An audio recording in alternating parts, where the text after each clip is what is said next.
So coming from the security of coastal assets and energy security onto more civic related issues, more civilian related issues, Security Watch India has launched a platform called Secure Delhi, where we are seeking to integrate the police forces, the defense forces, the colleges, the schools, the common man, the housewife, industry, business, etc., everyone on a common platform so that we can share ideas, evolve guidelines, and work together around the year so that we're all sensitized. It's not, the fact is that it's not just the government's responsibility to provide for security of, critical assets, but citizens too have their moral obligation.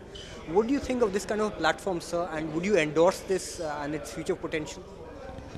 I think it's a commendable initiative for the simple reason that security is actually everybody's business. Security concerns everybody. Each citizen is affected adversely by lack of security, and therefore each citizen has a responsibility to participate in providing and bolstering the security. At the end of it all adds up to national security. A bit of regret I personally have is that you teach a child, a very small one even, do not accept anything from any strangers.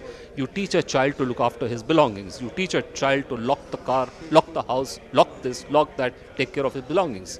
But when the same child grows up and is on the threshold of becoming a responsible member of the society, say at undergrad, post-grad level, or at higher secondary stages in school, we give a complete go by to all security considerations. You teach him nothing.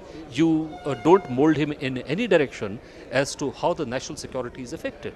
You do not teach him as to how, as a citizen, he can contribute into that. Now, these are very important issues which, to my way of thinking, I think we need to have a small little capsule. It is not something which is to be done as an indoctrination, but it is to be a thing which must be continuously in place.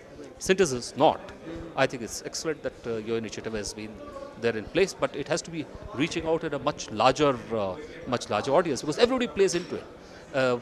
You see something which is out of sync with what normal expectation may be. You should be able to appreciate, yes, there is a danger coming up somewhere. A person should be able to report to somebody else. Two people should be able to actually consult and pass it on maybe to the responsible agencies of the state so that they can come into it. Now, it's not expected that a citizen will pick up fight on behalf of the state all the time. That's not required. But certainly, citizen is actually ears and eyes of the state. And that is the kind of role we should be able to play. And we must also have one very important consideration, and that is, with changes in technology, we have to change our mindsets as well.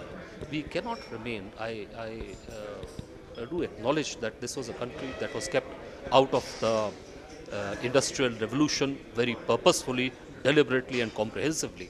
So we missed out on that completely. But today in technological revolution, we have moved up quite a bit. We are one of the lead nations, and yet you see even very technologically savvy people, how do they conduct themselves in day-to-day life? Before taking a turn in his car, does he use the indicator? Having used the indicator, does he actually conform to what he has indicated, or he indicates right and turns left? We see these things all the time on the road and in day-to-day life. You find very technologically savvy people who are dealing with the high end of IT. Many of them you find, the click of the mouse will get you some result. If the result doesn't come, does he sit back and pause to correct what it is, or does he straight away click 5 times? This is actually equivalent of a rifleman shooting, missing his target and letting out 3 more bullets right away. That is not, you have to figure out as to why you missed it. You have to be able to consider that. Now, that is what one would call the mindset. We have to be able to build up a mindset which accommodates the technology of the day. We have this problem, for a reason which I just mentioned, that we have not grown with technology. It doesn't grow with us, and therefore it doesn't come naturally. Therefore, we have to acquire it. Therefore, there has to be a deliberate attempt to actually acquire it. How many instances do you see that for access control, you have door, we have got exclusive palm reader, etc., all those things. But quite often you would have seen that there's a little carpet end of which is folded up. It prevents the door from closing. But the door doesn't close. This access control is no control really. So we have to ensure not technology acquisition only. We have to be able to use the technology credibly. For that, we have to develop the mindset. That is of utmost importance, and that when you combine with security consciousness at say 15 years and to 20 years and 25 years of age, then you will find the young adults who come up 25 years and beyond and who get into their own professional pursuits, you'll find they'll be far more security conscious as well as contributors and participants in security activities.